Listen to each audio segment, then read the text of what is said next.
వాలంటీర్లపై విషం చిమ్మడాన్ని yellow media ఇంకా ఆపలేదు. వాలంటీర్లను ఎన్నికల విధులకు దూరం జరపాలని ప్రయత్నించి సక్సెస్ అయింది.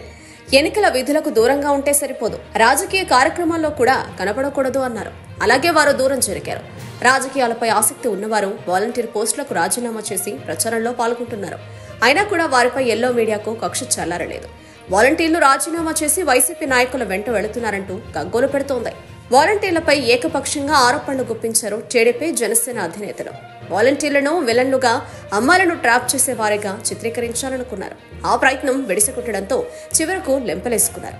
కూటమి అధికారంలోకి వచ్చినా వాలంటీర్లకు వచ్చిన నష్టమేమీ లేదని సన్నాయి నొక్కులు నొక్కారు.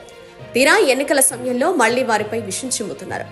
వాలంటీర్లు రాజీనామా చేసినా వారిని వదలడం లేదు. ఓటమి భయంతోనే టీడీపీ, ఎల్లో మీడియా ఇలాంటి ఆరోపణలు చేస్తున్నాయని విమర్శలు వినబడుతున్నాయి. వాలంటీర్లు ఆంధ్రప్రదేశ్ పాలనా వ్యవస్థలో భాగమైన కొత్త పదం. మొత్తం పాలనా విధానాన్ని, దాని తీరు తెనలని మార్చేసింది. ఏ ఊళ్ళో ఏ ఇంట్లో కష్టం వచ్చినా నేనున్నాను అంటూ గుమ్మం ముందు నిలబడే వాలంటీర్ ఆ ఇంటికి బంధువయ్యాడు. ఆపదలో ఆదుకునే ఆపన్నుడయ్యాడు. పిలవగానే వచ్చి ఆత్మీయుడయ్యాడు. వైఎస్ఆర్సీపీ అధికారంలోకి వచ్చిన తర్వాత ప్రతిష్టాత్మకంగా ప్రవేశపెట్టిన వాలంటీర్ వ్యవస్థ సరికొత్త పాలనా విధానానికి నాంది పలికింది.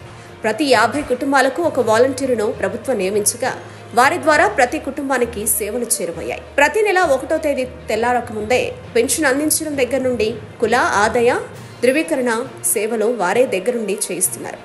ఇప్పుడు వాలంటీర్లు ప్రతి ఇంట్లో భాగమయ్యారు. అందుకే ప్రతిపక్ష పార్టీలు ఈ వ్యవస్థపై కక్ష కట్టాయి. ఏదో రకంగా వాలంటీర్లపై బురద చల్లే ప్రయత్నం చేస్తున్నారు. దీనిలో భాగంగా ఎల్లో మీడియా ద్వారా విష ప్రచారానికి ఒడికట్టారు. వ్యక్తిగత డేటా చోరీ అవుతుందనే ప్రచారం మొదలుపెట్టింది. ఆ తర్వాత ఈ వ్యవస్థను వైఎస్ఆర్సీపీ స్లీపర్ సెల్స్ గా అభివర్ణించింది. గతంలో టీడీపీ హయాంలో జన్మభూమి కమిటీల పేరిట జరిగిన దోపిడీ, మోసాల నుంచి వాలంటీర్ వ్యవస్థ విముక్తి కలిగించింది. ప్రజలకు ఇంటి వద్దనే అన్ని రకాల సేవలు అందుతున్నాయి. రూపాయి లంచం లేకుండా డీబీటీ ద్వారా పనులు పూర్తవుతున్నాయి. నిజమైన లబ్ధిదారులు గుర్తించడంలో పని సులభతరమైంది. అయితే ఎలా అయినా ఈ వ్యవస్థను నిర్మూలించాలని టీడీపీ కూటమి విశ్వ ప్రయత్నం చేస్తోంది. తాము అధికారంలోకి వస్తే వాలంటీర్ వ్యవస్థను రద్దు చేస్తామని ప్రకటనలు చేసింది. ఎన్నికలు సమీపిస్తున్న తరుణంలో నక్కజిత్తుల మాటలు చెప్పి అధికారం కోసం తహతహలాడుతోంది కూటమి.